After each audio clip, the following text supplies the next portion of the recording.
C'est quoi le questionnaire SDQ? C'est un questionnaire de 25 éléments de dépistage comportemental pour les enfants allant de 2 à 17 ans qui a été développé et étendu par Goodman autour des années 2000. Je ne donne pas d'année plus précise car les développements de ce questionnaire sont nombreux et ont commencé en 1997, mais depuis c'est un questionnaire qui est en constante évolution.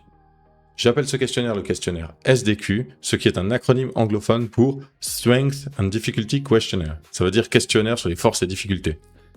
Les questions sont accessibles à tous. Ça veut dire que vous pouvez aller lire chacune des questions vous-même, je vous mets le lien en description. En plus, les questions ont été développées en quasiment 90 langues. En tout cas, c'est le décompte que je peux faire moi-même, mais il n'est pas impossible qu'il existe d'autres langues non répertoriées. Les questions sont classées en 5 thématiques regroupées entre difficultés et forces. Dans les catégories de difficultés, nous avons les symptômes émotionnels, les problèmes de comportement, l'hyperactivité et l'inattention, ou les problèmes relationnels. Et dans la catégorie de force, il y a la 5e thématique qui sont les comportements prosociaux, genre l'empathie ou l'entraide. À chacune des 25 questions de ces 5 thématiques, les questionnés peuvent répondre pas vrai, un peu vrai ou très vrai, ce qui permet d'avoir une gradation dans l'identification des réponses.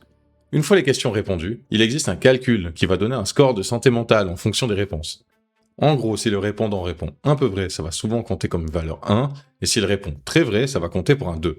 Une fois sommé, on a donc, par répondant, un score de difficulté, allant de 0 à 40, et un score de force, allant de 0 à 10. De manière intéressante, le questionnaire a plusieurs versions en fonction de s'il est auto-rapporté, c'est-à-dire que les personnes répondent aux questions pour elles-mêmes, ou s'il est rapporté pour un tiers, c'est-à-dire que les personnes répondent pour leurs proches ou un patient par exemple. Il y a également différentes versions en fonction de l'âge des personnes sujettes. Pour que vous compreniez la richesse de ce travail, je vous montre ici la diversité de questionnaires disponibles. Je vous fais défiler ici les différentes questions du questionnaire quand il est auto-rapporté, c'est-à-dire que les sujets répondent pour eux-mêmes. Je vous laisse mettre la vidéo en pause, si les questions défilent un peu trop vite, je trouve assez intéressant de voir comment les questions sont faites. Et pour vous donner un point de comparaison, je fais maintenant défiler à l'écran une autre version de ce questionnaire, mais quand il est rapporté pour un tiers. N'hésitez pas également à mettre la vidéo en pause si nécessaire. Ce questionnaire a été validé en français, notamment par une équipe de recherche en 2009. Cependant, la publication n'est malheureusement pas en open access. Le papier est donc un peu plus difficile d'accès. Je vous mets néanmoins la source dans la description. Enfin, il est à noter que ce questionnaire n'est pas un questionnaire diagnostique. Il ne permet pas aux médecins d'identifier les maladies mentales chez les individus en particulier.